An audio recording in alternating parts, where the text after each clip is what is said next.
خوف خدا والوں کی نماز۔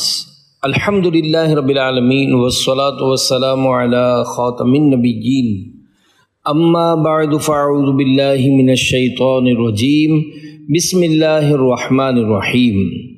خوف خدا والوں کی نماز، یہ مضمون امیر اہل سنت دامت برکاتہم العالیہ کی کتاب فیضان نماز صفحہ 355 تا 362 اور 367 تا 374 سے لیا گیا ہے۔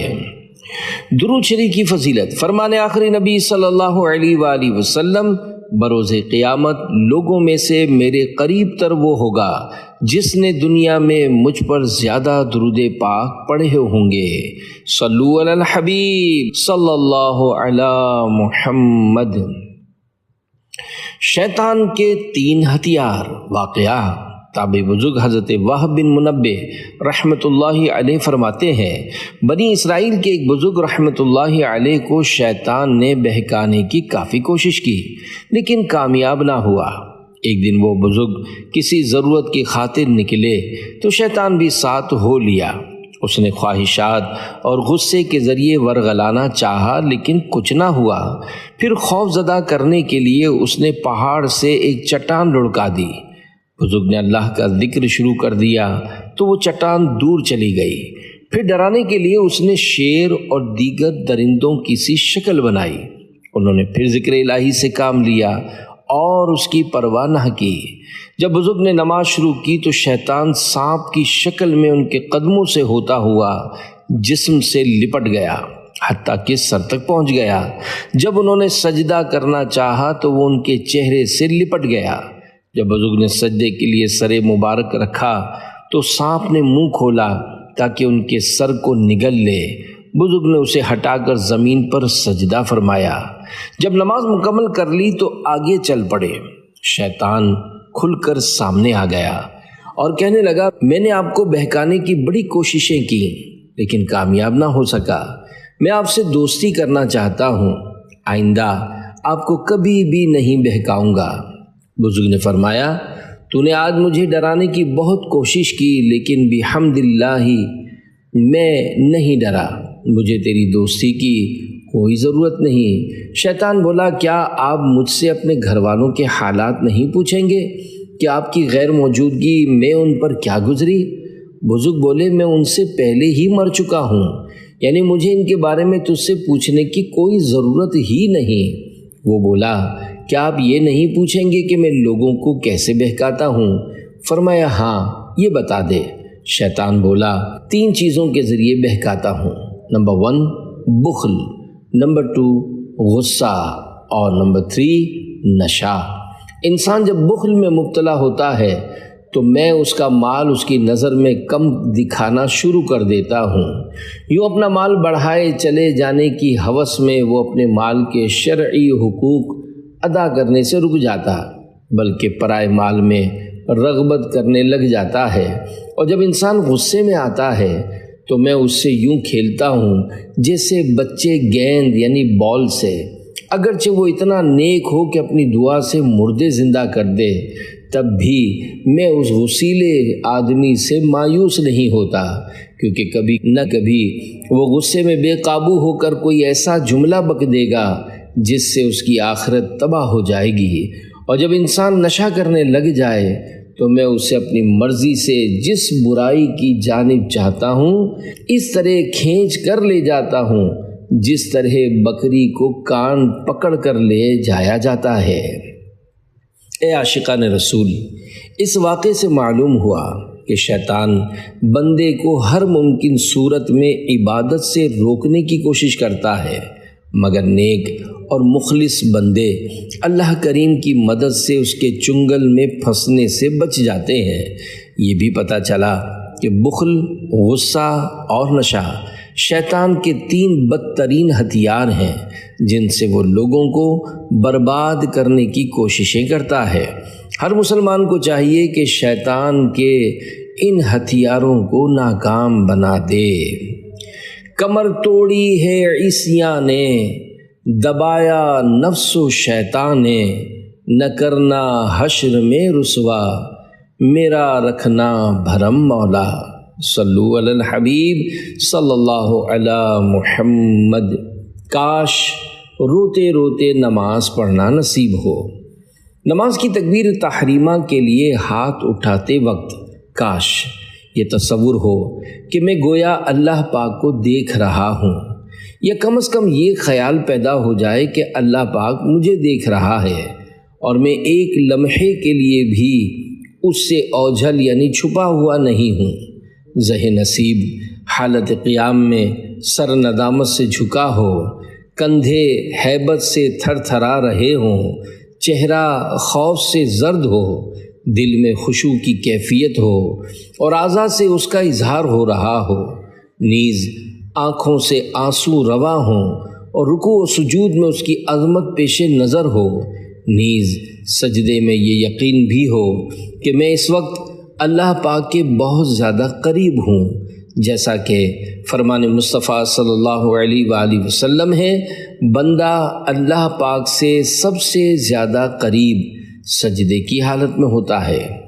لیکن یہ تمام کیفیات اس صورت میں پیدا ہوں گی جب کہ دل دنیاوی آلائشوں یعنی گندگیوں سے پاک و صاف ہوگا، دل میں یہ خیال کہ اللہ کریم دیکھ رہا ہے اور جواب دینے کے لیے اس کے سامنے پیشی کا احساس ہو، اور ذہن میں آخرت کی فکر رچی بسی ہو۔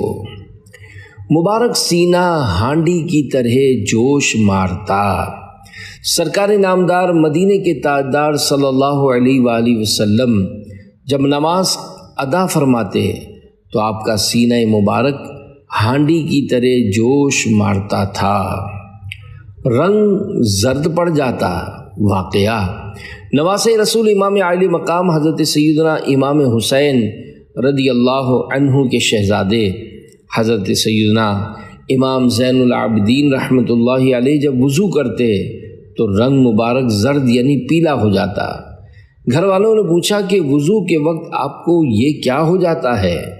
ارشاد فرمایا، تمہیں کیا معلوم میں کس کی بارگاہ عالی میں کھڑا ہونے والا ہوں۔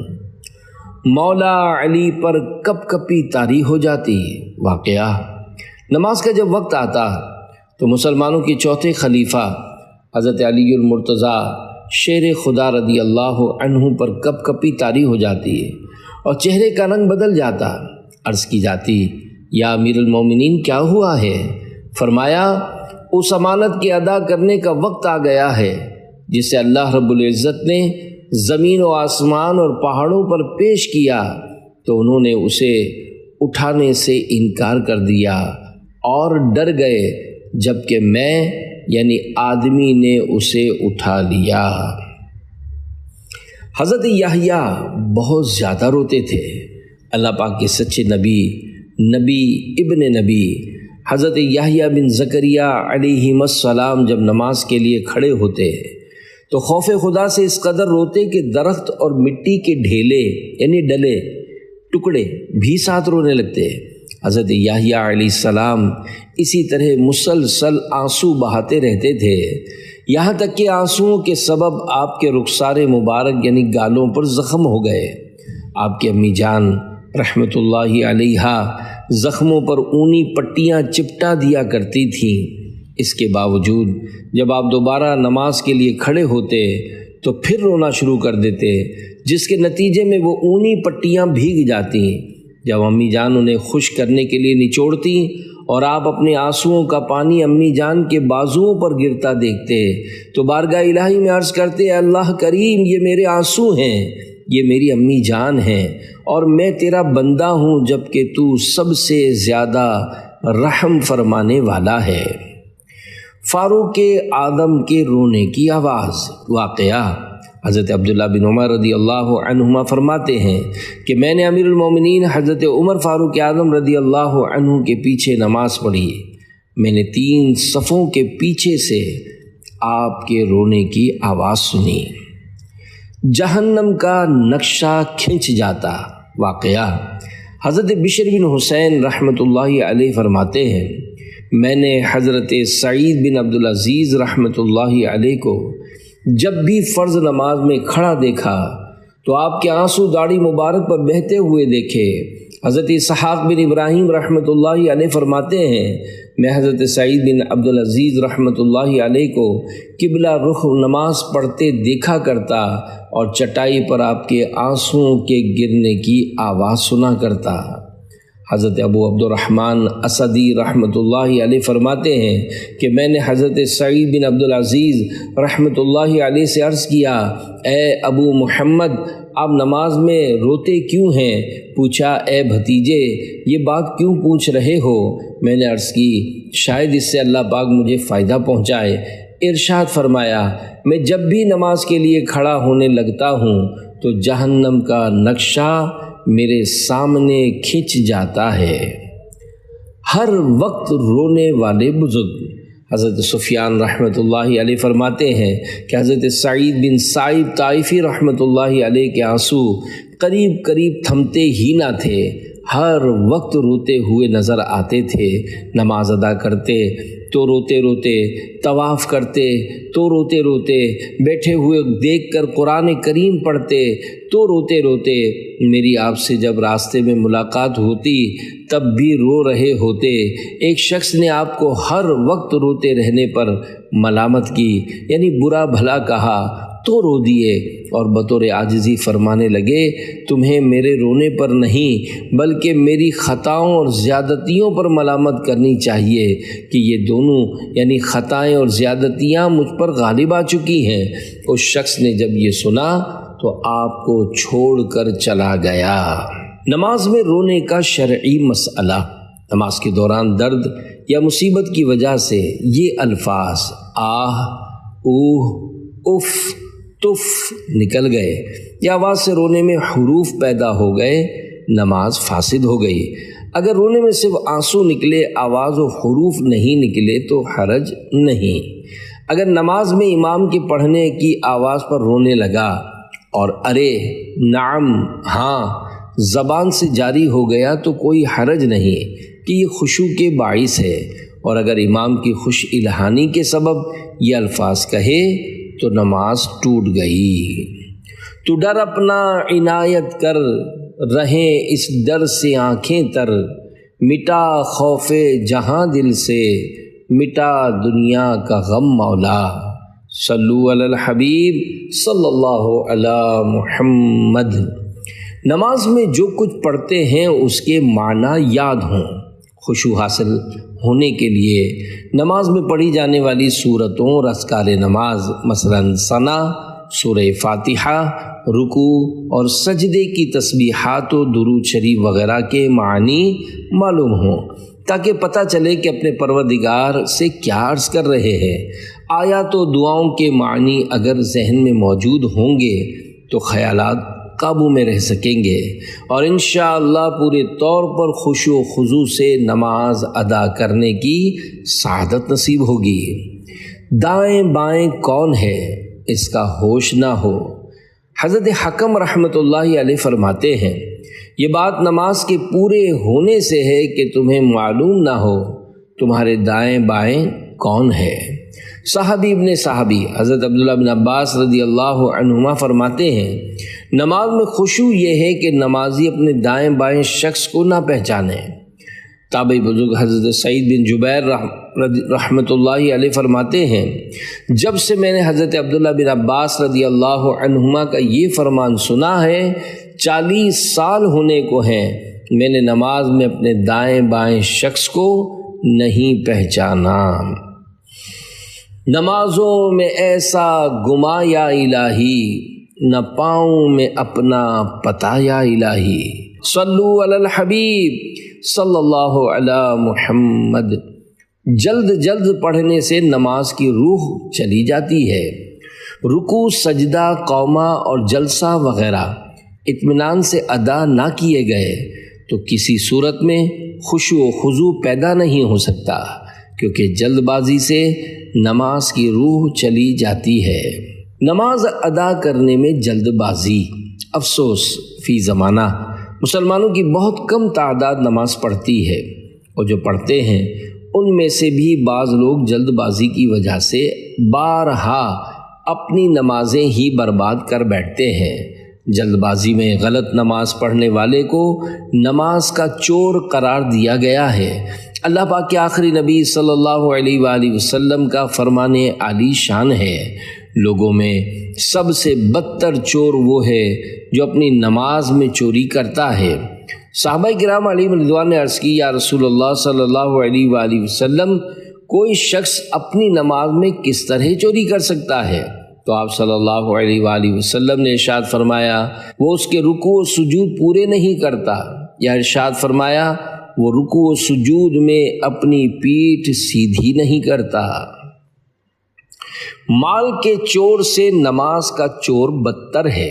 حضرت مفتی احمد یار خان رحمۃ اللہ علیہ اس حدیث پاک کے تحت فرماتے ہیں، معلوم ہوا کہ مال کے چور سے نماز کا چور بدتر ہے، کیونکہ مال کا چور اگر سزا بھی پاتا ہے تو چوری کے مال سے کچھ نہ کچھ نفع بھی اٹھا لیتا ہے، مگر نماز کا چور سزا پوری پائے گا، اس کے لیے نفع کی کوئی صورت نہیں۔ مال کا چور بندے کا حق مارتا ہے، جبکہ نماز کا چور اللہ پاک کا حق۔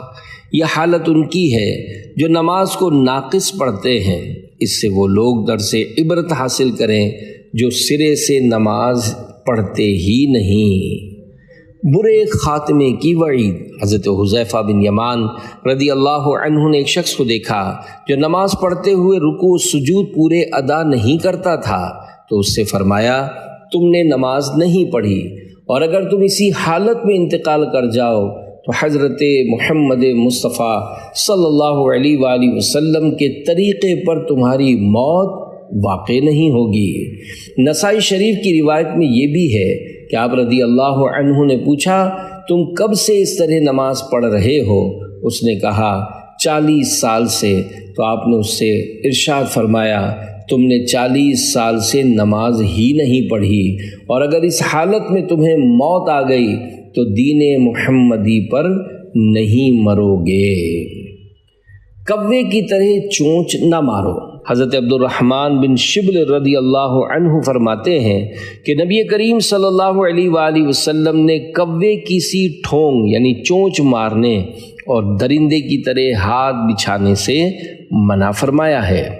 شرح حدیث یعنی ساجد سجدہ کرنے والا سجدہ ایسی جلدی نہ کرے جیسے کوا زمین پر چونچ مار کر فوراً اٹھا دیتا ہے، اور سجدے میں کوہنیاں زمین سے نہ لگائے جیسے کتا بھیڑیا وغیرہ بیٹھتے وقت لگا لیتے ہیں۔ جلدی نماز پڑھنے والے کی مثال۔ حضرت ابو موسیٰ اشعری رضی اللہ عنہ سے روایت ہے کہ اللہ پاک کے پیارے رسول صلی اللہ علیہ وآلہ وسلم نے ارشاد فرمایا، جو شخص رکوع پورے طور پر ادا نہیں کرتا اور سجدوں میں ٹھونگے یعنی چونچے مارتا ہے، اس کی مثال اس بھوکے کی سی ہے جو 1 یا 2 کھجور کھائے تو یہ اس کی بھوک کو دور نہیں کر سکتی۔ 2 بار نماز پڑھوائی۔ حضرت ابو ہریرہ رضی اللہ عنہ سے روایت ہے کہ ایک شخص مسجد میں آیا، رحمت عالم صلی اللہ علیہ وآلہ وسلم مسجد کے کونے میں جلوہ گر تھے۔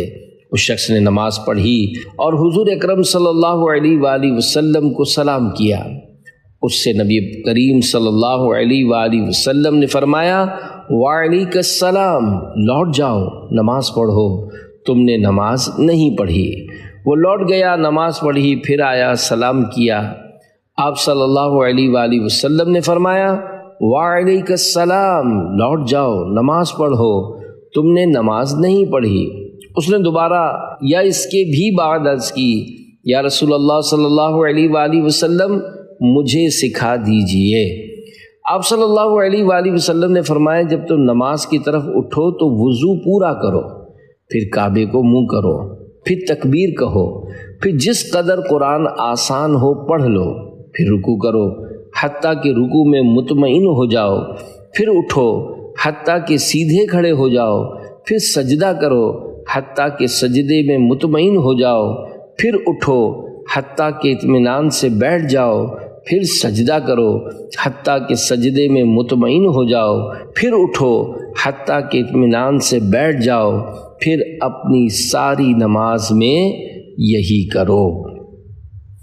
رسول اکرم صلی اللہ علیہ وآلہ وسلم سے ملتی جلتی نماز واقعہ۔ تابعی بزرگ امیر المومنین حضرت عمر بن عبدالعزیز رحمۃ اللہ علیہ سنتوں پر عمل کی بھرپور کوشش کیا کرتے تھے۔ جب آپ حاکم مدینہ تھے ان دنوں نبی کریم صلی اللہ علیہ وآلہ وسلم کے خادم خاص حضرت انس بن مالک رضی اللہ عنہ عراق سے مدینہ شریف آئے تو حضرت عمر بن عبدالعزیز رحمۃ اللہ علیہ کے پیچھے نماز پڑھی۔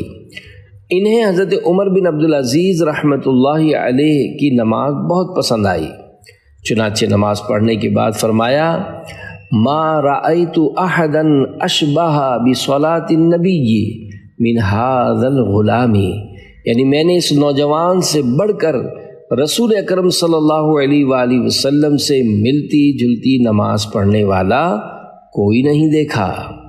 اللہ رب العزت کی ان سب پر رحمت ہو اور ان کے صدقے ہماری بے حساب مغفرت ہو، آمین بجاہ خاتم النبیین صلی اللہ علیہ وآلہ وسلم۔ نماز اعلیٰ حضرت مولانا محمد حسین چشتی نظامی رحمۃ اللہ علیہ فرماتے ہیں اعلیٰ حضرت امام احمد رضا خان رحمۃ اللہ علیہ جس قدر احتیاط سے نماز پڑھتے تھے آج کل یہ بات نظر نہیں آتی۔ ہمیشہ میری 2 رکعت ان کی 1 رکعت میں ہوتی تھی اور دوسرے لوگ میری 4 رکعت میں کم سے کم 6 رکعت بلکہ 8 رکعت پڑھ لیا کرتے تھے۔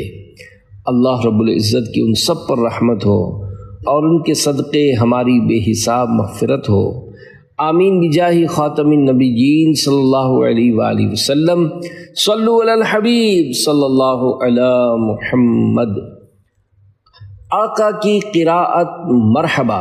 اسی طرح نماز میں خشوع پانے کے لیے تلاوت ٹھہر ٹھہر کر کی جائے، اور جہاں جہاں شرعی رخصت ہو وہاں مثلا رات تنہائی میں تہجد وغیرہ کے اندر نہایت خوش الہانی سے قرآن کریم پڑھا جائے۔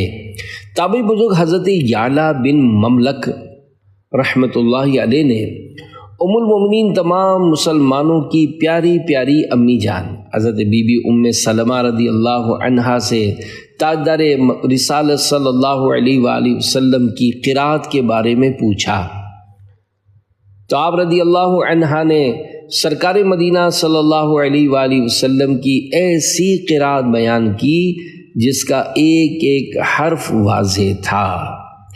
قرآن کریم تھوڑا پڑھو مگر درست پڑھو۔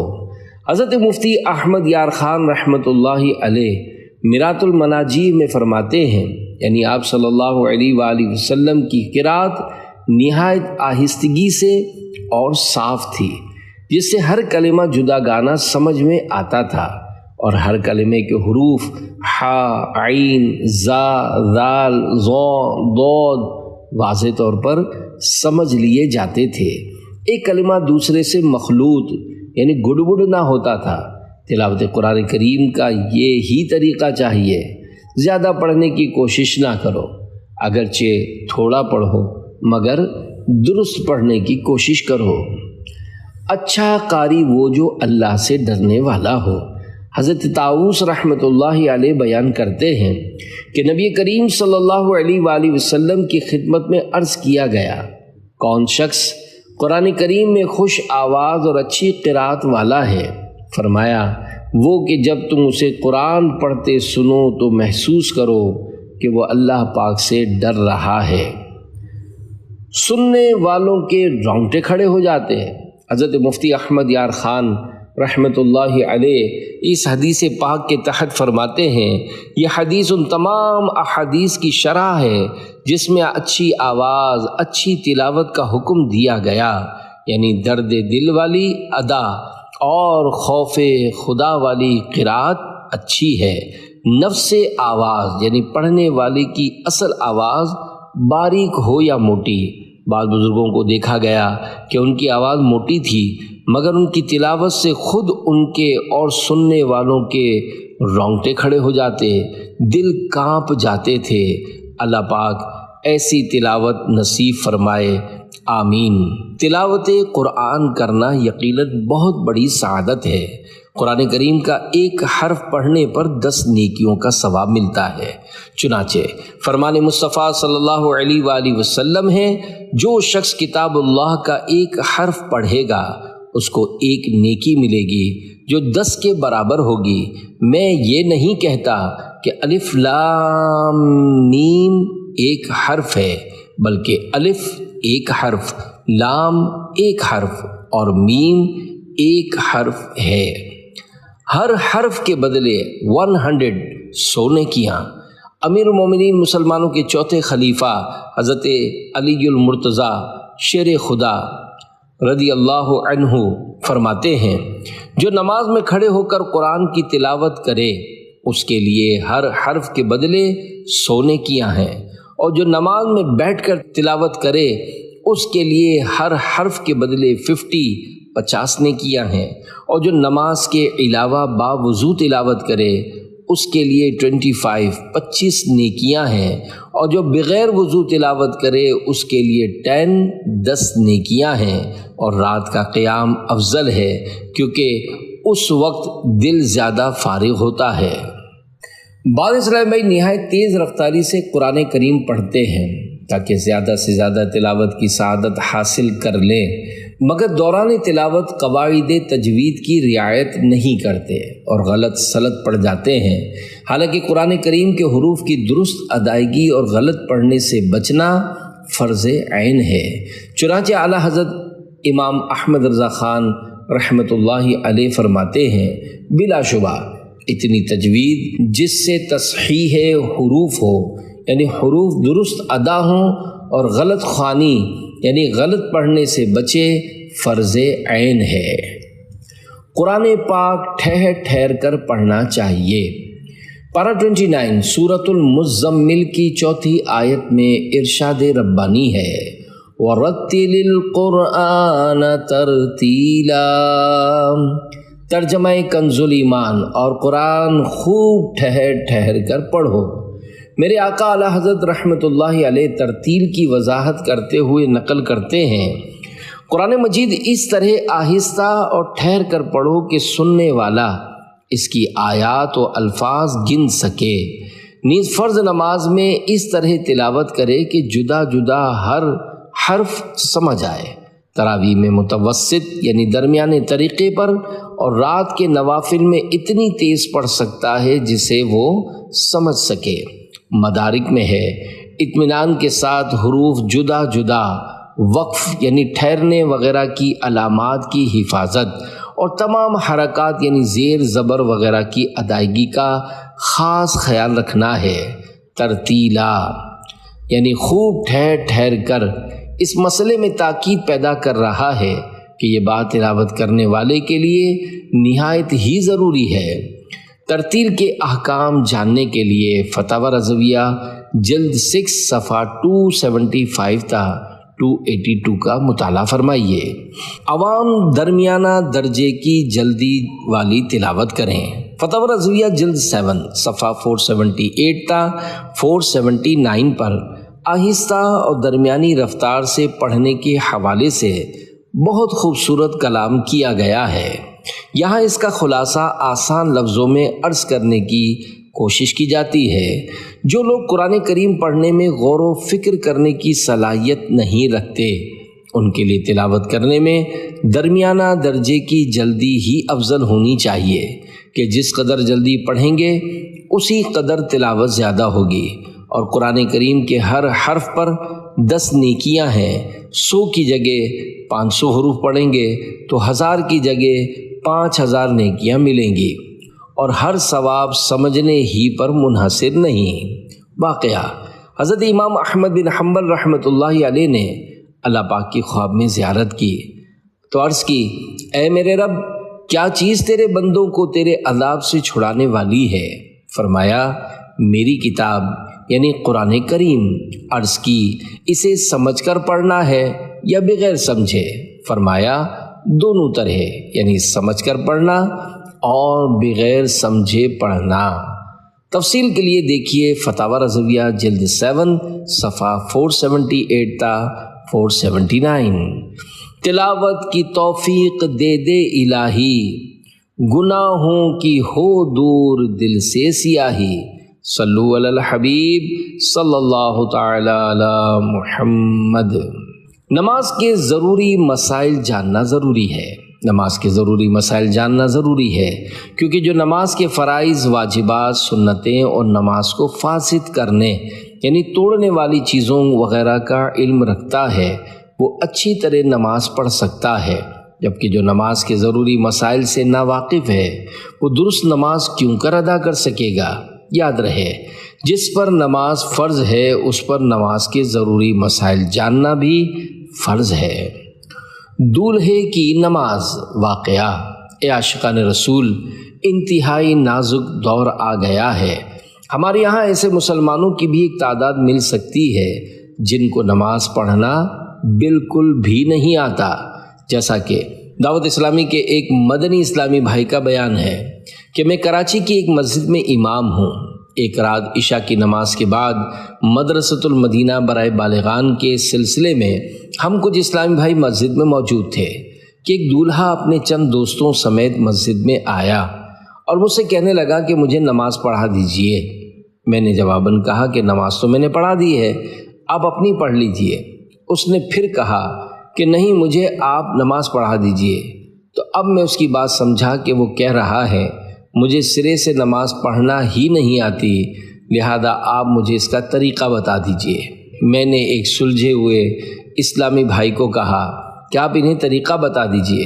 انہوں نے طریقہ بتایا، مگر اس 34 سالہ دولہے کو رکوع، سجود، التحیات وغیرہ کے متعلق کچھ بھی پتہ نہیں تھا کہ یہ کس کو کہتے ہیں اور کیسے کرتے ہیں، حتیٰ کہ اسے ایک ایک چیز بتانی پڑی کہ ہاتھ کانوں تک اٹھا کر ناف کے نیچے باندھیں، رکوع و سجدہ اس طرح کریں۔ یوں شروع سے آخر تک انہیں ایک ایک چیز بتائی گئی۔ اور ہاں، وہ دولہا نماز عشاء پڑھنے کے لیے نہیں بلکہ اس لیے آیا تھا کہ ان کی برادری میں شادی کے موقع پر دولہا کو 2 رکعت نفل ادا کرنے کی رسم ہوتی ہے۔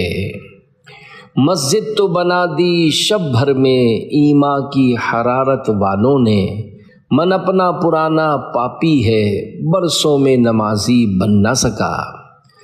قبر کی پہلی رات نامی بیان نے زندگی بدل دی۔ اے عاشقان نماز، نمازوں میں جلد بازی کی عادت مٹانے، نمازوں کے ضروری احکام سے آگاہی پانے اور نماز میں خشوع و خضوع کا جذبہ بڑھانے کے لیے مدنی قافلوں میں سفر کا معمول بنائیے۔ آپ کی ترغیب کے لیے ایک مدنی بہار پیش کی جاتی ہے۔